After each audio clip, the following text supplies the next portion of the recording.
வணக்கம் அன்பர்களே. தகவல் சாளரம் வழங்கும் செய்தி சொல்லும் சேதி.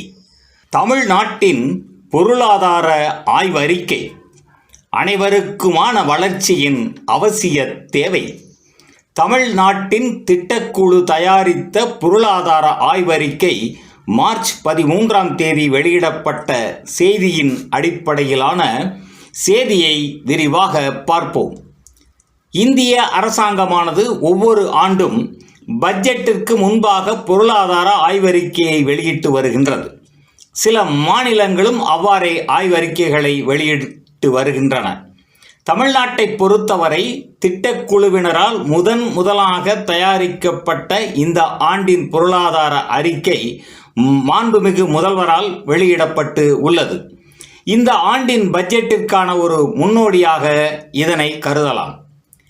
இந்த அறிக்கையின் 9 அத்தியாயங்களில் பொருளாதார நிலைமை, விலைவாசி மற்றும் பணவீக்கம், வேளாண்மை, தொழில்துறை, சேவைத்துறை, வேலை வாய்ப்பு, சமூக பாதுகாப்பு, பருவநிலை மாறுதல், பல்வேறு துறைகளிலும் வளர்ச்சிக்கான வாய்ப்பு என பரந்துபட்ட பார்வையில் ஆய்வறிக்கை தயாரிக்கப்பட்டு உள்ளது.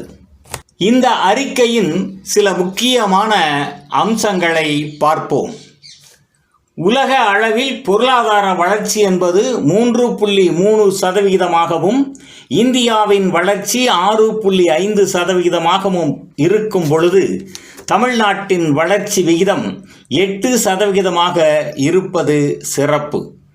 இந்தியாவின் நிலப்பரப்பில் தமிழ்நாடு 4% நிலப்பரப்பையும் 6% மக்கள் தொகையையும் கொண்டு நாட்டின் மொத்த பொருள் உற்பத்தியில் 9.2% பங்களிப்பது தமிழ்நாட்டிற்கு பெருமை.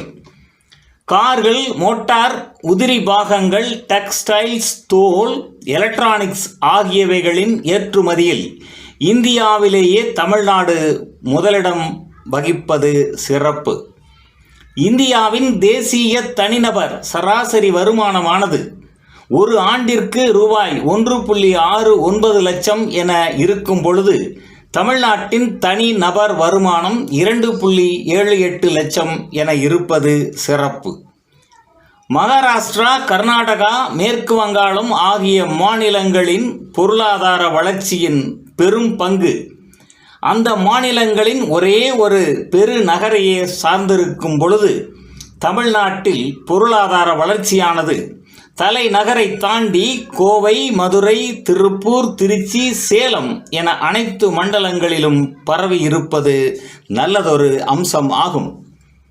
தமிழ்நாட்டின் மொத்த உற்பத்தி பங்களிப்பில் சேவைத்துறை, தொழில்துறை, வேளாண்மைத்துறை ஆகியவைகளில் முறையே 54%, 33%, 13% என பங்களித்து வேலை வாய்ப்பிற்கான வாய்ப்பை பிரகாசமாக்கி உள்ளது.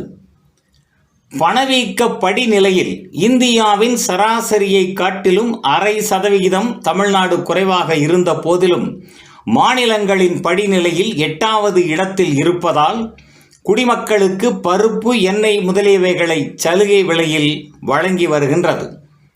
வேளாண் உற்பத்தியில் எண்ணெய் வித்துக்கள், கரும்பு ஆகியவைகளில் தமிழ்நாடு முதல் இடத்திலும், புன்சை தானியங்கள் மற்றும் முட்டை உற்பத்தியில் 2ஆம் இடத்திலும், நெல் உற்பத்தியில் 3ஆம் இடத்திலும் அங்கம் வகிக்கின்றது. மோட்டார் உற்பத்தி தொடர்பாக 1500 தொழிற்சாலைகளும் அனைத்து தொழில்களுக்கும் 35 லட்சம் சிறு குறு தொழில் நிறுவனங்களும் அமைந்து தமிழ்நாடு இந்தியாவின் டெட்ராய்ட் என அழைக்கப்படுகின்றது. இந்திய மாநிலங்களுக்கான சமூக வளர்ச்சி ரேங்க் மற்றும் மாணவர்கள் கல்லூரியில் படிப்பதற்கான GER ரேங்க் ஆகியவைகளில் தமிழ்நாடு முதல் இடத்திலும், குழந்தைகள் நலம் மற்றும் வறுமை ஒழிப்பில் 2வது இடத்திலும் உள்ளது குறிப்பிடத்தக்கதாகும். கல்வி கற்றவர்களின் எண்ணிக்கை அதிகமாக உள்ள மாநிலங்களில் ஒன்றாக விளங்கும் தமிழ்நாட்டில் பள்ளி கல்வியின் தரம் இந்தியாவிலேயே கேரளாவிற்கு அடுத்ததாக 2ஆம் இடத்தில் உள்ளதாக மத்திய அரசின் நிதி ஆயோக் அமைப்பு வரிசைப்படுத்தி உள்ளது. தமிழ்நாட்டில் 36 மருத்துவக் கல்லூரி மருத்துவமனைகளும் 372 அரசு மருத்துவமனைகளும் 8713 ஆரம்ப சுகாதார நிலையங்களும் 2336 துணை ஆரம்ப சுகாதார நிலையங்களும் அமைந்து மிகச்சிறந்த மருத்துவ கட்டமைப்பை உருவாக்கியுள்ளன. பருவநிலை மாற்றத்தின் விளைவாக எழும் புயல், வெள்ளம், வெப்பக்காற்று முதலிய இயற்கை இடர்பாடுகளை எதிர்கொள்வதற்காக 2023ஆம் ஆண்டு முதல் 2030ஆம் ஆண்டு வரைக்கான செயல் திட்டம் வகுக்கப்பட்டு செயல்படுத்தப்பட்டு வருகின்றது.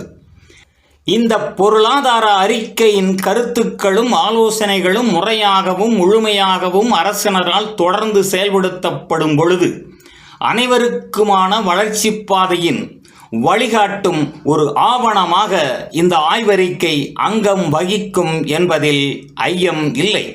நன்று நண்பர்களே, செய்தி சொல்லும் செய்தியின் பிறிதொரு காணொளியில் மீண்டும் சந்திப்போம். நன்றி, வணக்கம்.